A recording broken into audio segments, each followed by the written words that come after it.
চলমান পোশাক খাতের অসন্তোষ কমাতে শ্রম অভিযোগের পর্যালোচনা করে কমিটি গঠন করা হবে। উপদেষ্টা আসিফ, আমরা তার মুখ থেকেই শুনবো আজকের এই ব্রিফিং। কি চাচ্ছে এবং সেগুলো নিয়ে আমরা সমাধানের দিকে যেতে পারি।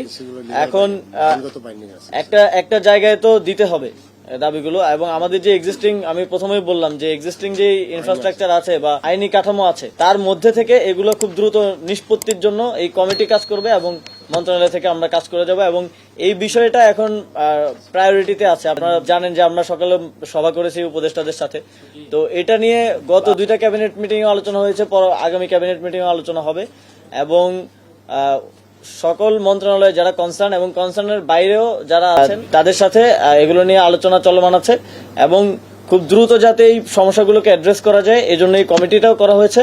আমরা আশা করি যে, এবং আমরা আহ্বান জানাবো শ্রমিকদের যে সমস্যাগুলো আছে তারা সেগুলো নিয়ে আমাদের শ্রম ভবনে এই কমিটির কাছে সেগুলো প্রণয়ন করবে, যাতে করে আমরা একটা সিস্টেমেটিক ওয়েতে এগুলো সমাধানের দিকে এগিয়ে যেতে পারি। কতদিন ধরে পর্যবেক্ষণ করবে? কারণ বিষয়টা তো অনেক দিনও হতে পারে, এটা তো দীর্ঘমেয়াদী বিষয় না। এখন যে সংকটটা, কতদিন ধরে পর্যবেক্ষণ করবে, কতদিন আমরা আবেদনগুলো পাই, তারপরে আবেদনের অনুযায়ী তারপরে আমরা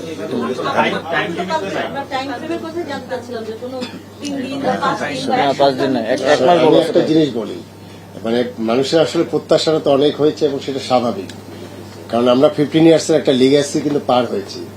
এখন আপনারা দেখেছেন যে আন্দোলনের ডাইমেনশন, যেমন গতকালকে ঢাকা কলেজ আর আইডিয়াল কলেজে একটা ঘটনা ঘটেছে।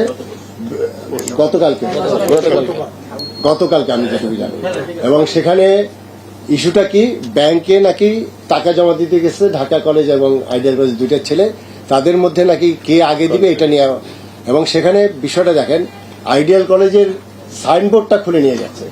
এখন যে অবস্থা দাঁড়িয়েছে, কবে আইডিয়াল কলেজে বিল্ডিং খুলে নিয়ে যাবে আমরা জানি না।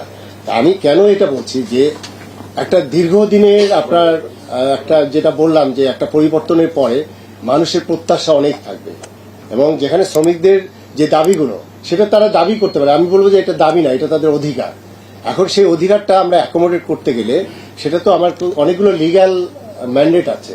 আমি যে আইএলওর সাথে আমি কিন্তু আমার কিছু বাধ্যবাধকতা আছে, এবং এখানে কস্টিং এর ব্যাপার আছে, আমাদের এক্সপোর্টের বিষয় ক্ষেত্রে আমাদের কম্পিটিটিভনেস এর বিষয় আছে, এখানে ইন্টারন্যাশনাল অনেক ইস্যুগুলো আছে।